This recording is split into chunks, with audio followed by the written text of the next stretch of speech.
How to make a GIF on iPhone and iPad? Certainly. Here are two methods to create GIFs on your iPhone and iPad. 1. Using Live Photos, open the Photos app on your device. Go to Albums and select Live Photos under Media Types.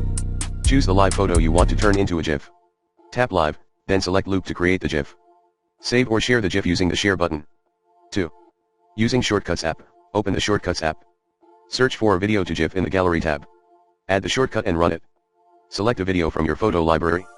Trim if needed, then tap Save Image or share it.